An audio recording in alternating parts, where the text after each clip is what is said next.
अस्सलामुअलैकुम। SS life में खुश आमदीद। आज मैं आपके लिए एक नया डिज़ाइन लेके आई हूँ।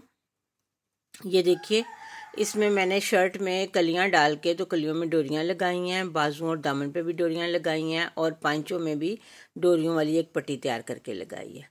तो उसके लिए सबसे पहले हम कपड़े की डोरियां तैयार करेंगे और उनको इस तरह काट के, तो मैंने ये देखिए कागज़ पे सी लिया है ताकि मुझे बार बार डोरियां संभालनी ना पड़े। तो ये डोरियां इस तरह तैयार हो गई हैं। अब मैं इनको काट के तो रख लूँगी अपने पास और फिर इनको कागज़ से उतार उतार के इस्तेमाल करती जाऊँगी। इस तरह ये काम करना बहुत आसान हो जाएगा। इसी तरह से ये देखिए, मैंने मुख्तलिफ रंगों के रिबन, जो सूट में रंग है ना उनके हिसाब से मैंने रंग लेके, तो ये रिबन लेके मैंने 2-2 इंच के पीस काट लिए हैं और उनको इस्त्री कर लिया ताकि ये इस तरह से प्रेस हो जाएं। ये मैंने दामन, बाजुओं में और दुपट्टे में इस्तेमाल करने हैं। ये जो डोरियों की लूप्स मैंने बनाई हैं, तो हर लूप के बाद एक रिबन का पीस लगाऊंगी। ये जब आप पूरा डिज़ाइन देखेंगे तो आपको पता चल जाएगा कि मैंने कहाँ कहाँ लगाया। ये देखिए, ये कमीज़ के गले के दाएं बाएं से मैंने कलियां काटी हुई हैं और इन पे मैंने निशान भी लगा लिया कि कितने फासले पे मैंने ये लूप्स लगानी है। तो अब उस हिसाब से ये मैं लूप्स पकड़ती जा रही हूँ और इसमें रख के तो मैं लगाती जा रही हूँ। लूप्स पहले से तैयार करने का मुझे ये फ़ायदा हुआ कि मुझे बार बार हिसाब नहीं लगाना पड़ता और ना लूप्स को काटना पड़ रहा है, ना उनके रंग एडजस्ट करने पड़ रहे हैं। क्योंकि ये देखिए, पिंक दायरा बड़ा है और नीला दायरा छोटा है, क्योंकि नीला दायरा अंदर की तरफ है, तो उससे साइज़ में बड़ा फ़र्क पड़ जाता है। तो मुझे अब बार बार नापना नहीं पड़ रहा, मैंने पहले ही नाप के इनको तैयार कर लिया हुआ है। अब बस मैं निशानों पे रखती जा रही हूँ और इनको सिलाई करती जा रही हूँ। इस तरह से ये दोनों कलियों में हम इनको सी लेंगे। कलियों में लूप्स लगाने के लिए आप खुद फैसला कर लें कि आपने कितने फासले पे लगानी है, 3 इंच के फासले पे लगानी है या 4 इंच के फासले पे लगानी है। तो बस फिर दोनों तरफ निशान लगा के रख लें और फिर लूप्स को उन निशानों के ऊपर रख के इस तरह से ये देखिए सीते जाना है। ये बिल्कुल निशान आमने सामने है, दाएं बाएं की जो दोनों कलियां हैं उनके बिल्कुल आमने सामने लूप्स लग रही हैं। दोनों तरफ से इनका फासला बराबर होगा ताकि देखने में वो उनकी जो इफ़ेक्ट है वो बड़ा अच्छा सा आए। ज़रा सी भी ये ऊपर नीचे नहीं होनी चाहिए, दाएं बाएं ये बराबर होनी चाहिए। तो पहले से निशान लगा के रखा होता है। ये देखिए, ये जब सिलाई पूरी हो जाएगी तो अब हम इसके ऊपर सिलाई लगाएंगे। ये सिलाई लगाते हुए हमने ये ध्यान रखना है कि एक दफ़ा हमारी लूप्स दाएं जाएंगी और एक दफ़ा हमारी लूप्स बाएं जाएंगी। ये देखिए, इस तरह से बिठा के तो इनके ऊपर सिलाई लगानी है। ये देखिए, ये बाएं गई हैं तो अब ये वाली लूप्स दाएं तरफ रख के तो सिलाई लगानी है। अब ये दूसरी लूप्स जो हैं वो बाएं तरफ रख के तो हम सिलाई लगाएंगे। इसी तरह ये देखिए, मैंने दूसरी कली भी जोड़ लिया, उसमें भी लूप्स रख के सिलाई कर ली है। तो अब मैं उनको भी दबा के इस तरह से इनके ऊपर सिलाई लगा रही हूँ ताकि एक तरफ की लूप्स दाएं तरफ हो जाएं और एक तरफ की लूप्स जो हैं वो बाएं तरफ हो जाए। इसमें भी आपने कमीज़ की जो फ्रंट है उसका ध्यान रखना है कि दाएं और बाएं वाली लूप्स जो हैं वो एक ही रुख पे आए। ये देखिए, ये दामन पे मैं अब लगा रही हूँ। ये लूप्स जो हैं दामन पे लगेंगी तो बाद में इन दोनों लूप्स के दरमियान में एक एक रिबन का पीस लगेगा। फ़िलहाल मैं रिबन नहीं लगा रही हूँ ताकि लूप्स का जो फासला है वो डिस्टर्ब ना हो जाए, क्योंकि बाज़ औक़ात लगाते हुए नज़र फिर जाती है तो गलती लग जाती है। इसलिए पहले मैंने लूप्स के निशान लगाए हैं और ये लूप्स लगा रही हूँ। बाद में पाइपिंग करते हुए मैं साथ साथ इसमें रिबन रखती जाऊँगी। जब इसको हम पाइपिंग करेंगे दामन पे तो साथ उस वक़्त हम रिबन रख लेंगे दरमियान में। हर 2 लूप्स के दरमियान हम एक रिबन का पीस, वो रंगों के हिसाब से जो शर्ट के दुपट्टे में रंग है या शर्ट में रंग है उस हिसाब से हम एडजस्ट कर लेंगे। ये बाजू हैं तो बाजुओं को भी उसी तरह से लूप्स लगा रही हूँ। ये देखिए, इस शर्ट में आपको नज़र आ रहा होगा कि सब्ज़ रंग है, नीला रंग है, पिंक रंग है। तो इन्हीं 3 रंगों की मैंने रिबन जो है वो भी तैयार किए हैं, तो वो इनमें हम बाद में रिबन लगा देंगे। पाइपिंग जो है वो मैंने ट्राउज़र के कपड़े की है। वो मैंने फैंसी बनी हुई नहीं ली, बल्कि ट्राउज़र के कपड़े की सीधी पट्टियाँ काट के तो उनसे मैंने पाइपिंग की है। अब ये शलवार हमने तैयार करनी है। तो शलवार के लिए देखिए, मैंने 2 इंच का पीस लिया है और इस पीस में मैंने दोनों तरफ लूप्स लगानी है, नीचे से भी और ऊपर से भी। ये देखिए, उसके लिए भी आप पहले से निशान लगा लें कि आपका पंचा कितना है, उसमें आपको कितनी लूप्स चाहिए।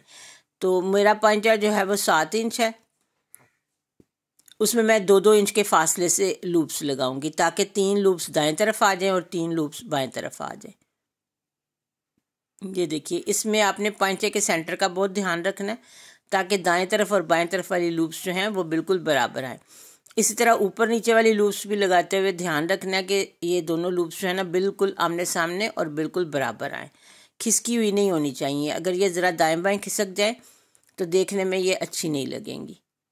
इनको बिल्कुल बराबर होना चाहिए इस तरह से। ये देखिए, ये हमारा जो है एक पांचे की पट्टी जो है वो तैयार हो रही है, ये इस तरह से। ये पट्टी तैयार हो गई है। 3 लूप्स के जोड़े जो हैं वो दाएं तरफ आ जाएंगे और 3 लूप्स के जोड़े बाएं तरफ आ जाएंगे। शलवार के पांचे हमने बना लिए हुए हैं। अब हमने शलवार काट दी है दरमियान से। अब इसके दरमियान में हमने ये पट्टी लगानी है। तो यहाँ पे आपने फिर बहुत ध्यान रखना है कि पट्टी का सेंटर और शलवार के पांचे का सेंटर जो है वो बिल्कुल मैच होना चाहिए, ये खिसकना नहीं चाहिए। अब इस तरह से पकड़ के हम इसको आधा इंच की सिलाई लगा देंगे। पांचे के साथ पहले मैंने नीचे वाले पांचे के साथ पट्टी जो है वो जोड़ी है। ये देखिए, इस तरह से आधा इंच सिलाई का मार्जिन रखा हुआ है।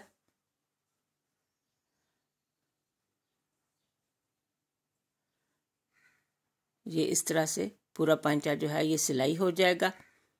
अब इसकी दूसरी साइड पकड़ के हम शलवार के साथ सिएंगे।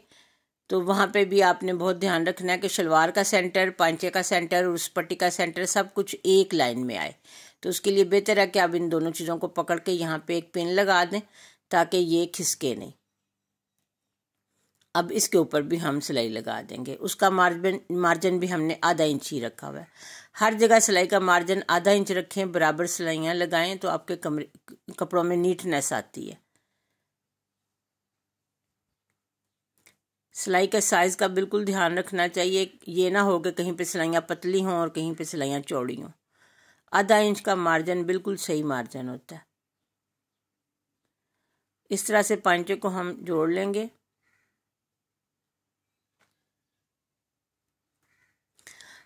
वीडियो पूरी देखा करें, उससे एक तो आपको डिज़ाइन की अच्छी तरह से समझ आ जाती है, दूसरा वीडियो सही तरह से चलती है। जब आप लोग वीडियो स्किप कर देते हैं तो यूट्यूब वाले फिर हमारी वीडियो को सही तरह से चलाते ही नहीं है, वो प्रमोट ही नहीं होती। तो इसलिए मेहरबानी से वीडियो पूरी देखा करें ताकि आपको डिज़ाइन सही तरह से समझ आ सके। ये देखिए, ये डोरियां हम अंदर की तरफ मोड़ के तो सिलाई कर रहे हैं। इस सिलाई से लूप्स जो हैं वो एक रुख पे बैठ जाएंगी। ये देखिए, अब इसी तरह दूसरी तरफ भी हम सिलाई लगा देंगे। लूप्स को हम ऊपर की तरफ मोड़ के रखेंगे और सिलाई लगा देंगे ताकि लूप्स जो हैं वो अपनी जगह पे जमी रहें।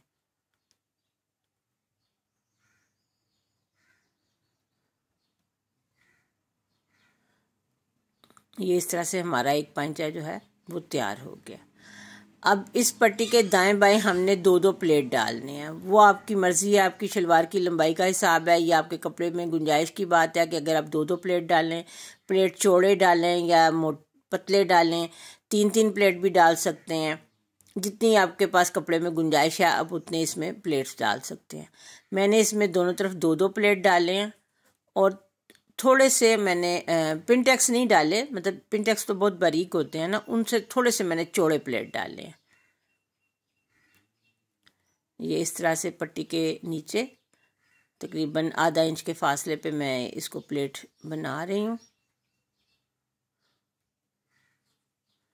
ये देखिए, ये पकड़ते जाएं तो आपको फासले का अंदाज़ा होता जाएगा, तो उस हिसाब से आप सिलाई लगाते जाएं। ये इसको इस्त्री करके आप अच्छी तरह से इसको बिठा दें नीचे की तरफ। अब ऊपर वाला जो प्लेट है वो हम आधे इंच के फासले पे नहीं डालेंगे, ज़रा ज़्यादा फासले पे डालेंगे क्योंकि उसने मुड़ के नीचे आना है और नीचे आने के बाद उसको आधा इंच होना चाहिए। तो इसलिए ऊपर वाला प्लेट हम ज़रा ज़्यादा फासले पे रखेंगे ताकि जब इस्त्री होके ये नीचे की तरफ मुड़े तो देखने में आधा इंच लगे। तो ये तकरीबन 1.25 इंच के फासले पे या 1 इंच के फासले पे ये प्लेट होगा। ये थोड़ा सा ऊंचा होगा प्लेट। बस इसी तरह से फिर अगले प्लेट जो हैं वो आधा इंच के फासले पे आप डालते जाएं। 2 डाल लें या 3 प्लेट डाल लें, जैसे आपको अच्छा लगे। ये देखिए, मैं तो फ़िलहाल यहाँ पे 2-2 प्लेट डाल रही हूँ, 2 ऊपर और 2 नीचे। तो ये इस तरह से हमारे पांचे जो हैं ये देखिए ये तैयार हो गए हैं। तो इनको हम 7 इंच की फिटिंग पे हम इनको सिलाई लगा लेंगे तो ये हमारी शलवार भी तैयार हो गई है। इस तरह से ये देखिए ये हमारी शलवार तैयार हो गई। अपनी एक पुरानी वीडियो में मैं आपको दुपट्टा बनाना सिखा चुकी हूँ, इसलिए इस दफ़ा मैं दुपट्टा नहीं बना रही हूँ। ये देखिए ये बना हुआ दुपट्टा देख लें। ये थोड़े थोड़े फासले पे पहले मैंने निशान लगाए थे और फिर उसके बाद मैंने इसमें रिबन और लूप्स रख के तो पाइपिंग कर दी है। हर जगह पाइपिंग जो है वो मैंने ट्राउज़र के कपड़े से ही की है, शर्ट पे भी और दुपट्टे पे भी। ये देखिए ये शर्ट भी हमारी तैयार हो गई है। ये हमने इसको नीचे बॉर्डर लगाया जो शर्ट के साथ उन्होंने दिया हुआ था, और उस बॉर्डर के नीचे हमने ये जो लूप्स हैं वो, और ये देखिए रिबन जो है ये मैंने लगाया, और बाकी लूप्स जो हैं ये सेंटर में लगी हुई आपको नज़र आ रही हैं। ये देखिए ये हमारी शर्ट तैयार हो गई है। इस तरह से ये देखिए ये मैंने 2 सूट तैयार किए हैं। दोनों का कलर कम्बिनेशन तकरीबन मिलता जुलता है, दोनों में ही नीला और पिंक रंग जो है वो मैंने इस्तेमाल किया। ये देखिए, और दोनों में एक ही तरह की तकरीबन लूप्स और जो रिबन हैं वो इस्तेमाल हुए हैं। पांचे भी सेम ही हैं। ये दोनों सूट मैंने सेम तैयार किए हैं। उम्मीद है आपको ये डिज़ाइन पसंद आएगा और आप भी अपने कपड़ों पे ज़रूर ट्राई करेंगे। शुक्रिया, अल्लाह हाफिज़।